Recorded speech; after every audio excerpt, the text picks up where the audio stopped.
Hi everyone, how's it going? My name is Sergio and welcome to a new Anima2D tutorial. In today's tutorial we're going to be taking a look at how we can swap SpriteMeshes at runtime to either create animations with different body parts or different clothing, or just simply be able to change the clothing of our character at runtime at any time and make it stay that way.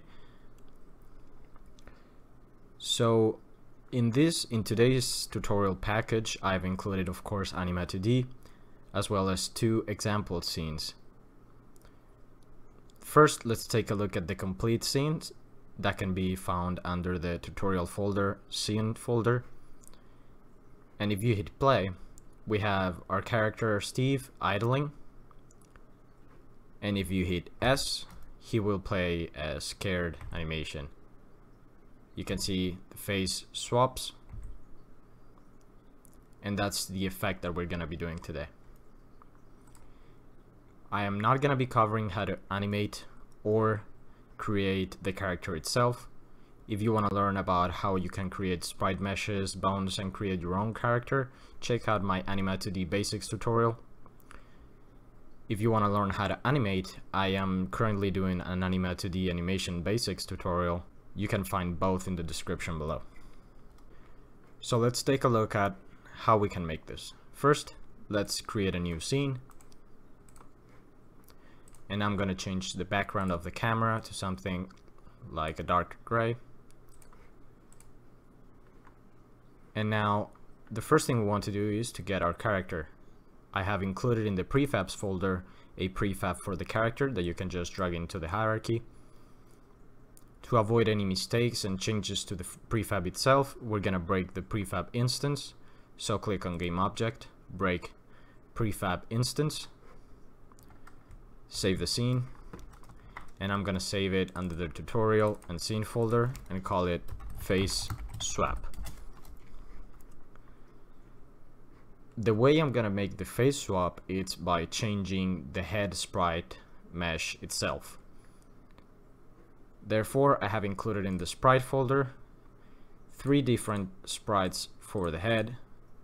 The one we're gonna be using right now, it's head scared. So let's go ahead and create that, right click and create a sprite mesh, Anima2D sprite mesh, and let's drag that over to the Anima2D folder. In the Anima2D folder, let's click edit sprite mesh, and I'm gonna dock the SpriteMesh editor down here. The automatic outlining for the vertices and edges is just fine for our purposes, so we're gonna leave it as is. The way you have to set the SpriteMeshes up to be able to do this is very simple. First, let's go ahead and drag the head scared sprite mesh onto our character. You'll see the head is not in position. To put it exactly where our other head is, so that when we change it you don't notice the difference, is by copying the transform component values by clicking on the gear and then copy component, and then going over to the head scared, and then again in the transform gear paste component values. Now they are both overlapping. Let's change the ordering layer to 2 and save the scene. For now, we can go ahead and deactivate the head game object sprite mesh, and we're left with the head scared. The next thing is to obviously bind the head bone to the head so that it moves with the whole rig. So let's drag the head bone onto the set bones parameter, and down here in the SpriteMesh editor, hit bind and apply. And now we can go ahead and delete the head scared from the hierarchy. Let's activate back the head game object and save the scene. The component that makes this effect possible is called SpriteMesh animation. So let's go ahead and add it. Let's click add component and type sprite, and you will find SpriteMesh animation. The way the SpriteMesh animation component works is we have a frame slider up here and a frame list. So let's click on the plus sign twice. Next, the sprite here you want to drag the sprite mesh of each one of the heads, not the game object but the meshes that we have in our project tab. So let's drag the head and the head scared. This will enable the slider, which will allow us to change between these two sprite meshes very quickly. Let's save the scene. To make this actually move and do the same thing I did in my example, we're gonna add an animator and a script which are gonna do the whole functionality. So let's click on Add Component and type Animator. I have already made the animation controller, so let's go ahead and go into the animation folder and then drag the character controller onto the animator component. Now let's go into the animator tab. If you don't have it open, you can click on Window, Animator, and it will open it up. I'm gonna drag it down here with the SpriteMesh editor. And you can see that we have two simple states, one for idling and another one for scared. First, let me talk about the transitions. This transition gets triggered whenever the scared trigger parameter is activated. This parameter is going to be activated by the script. Then we have the return transition to the idle that simply has exit time. But right now, if we save the scene and hit play, the character is simply going to be idling. Let's go ahead and add the script. Let's go down to the scripts folder and drag the character component script onto the character game object. And let's open that up. Here we can see that this is a very simple script. We only have a reference to the animator, which is assigned in the start function. In the update function, we're only waiting for the S key to be pressed by the user, which sets the trigger and the animate. Let's go back into Unity and let's check out how I made the animations themselves. So let's go and click Window and Animation, and I'm gonna dock it down here. Again, if you don't know how to animate with Anima2D, I am currently making a tutorial series about it. You can check the description. So the idle animation is just been done with the same method I used in my tutorial, only we have a different parameter here. This is the SpriteMesh animation frame parameter that is being changed in the animation itself. It's very simple to change it, so I'm gonna show you how to do it. Let me delete the parameter here, and while we are in record mode, we can simply just drag the slider once and then return it to 0, and that will create a keyframe at the beginning of the animation, which will make sure that this is the sprite mesh that is being shown during the idle animation. We don't want it to be scared while it's just breathing. For the scared animation, we have of course the position or rotation of the arms, and as well as again the same parameter from the SpriteMesh animation component. So if you save the scene and press play, you can see the idle animation, and then when you hit S, he will get scared and do the scared animation. So those are the basics of swapping sprite meshes at runtime. It's very simple. You just need the SpriteMesh animation component, two sprite meshes that have already been set up, and you need to animate the frame slider. Let's go ahead and check out how I did the other one. Let's open the scene folder and open the complete clothes scene.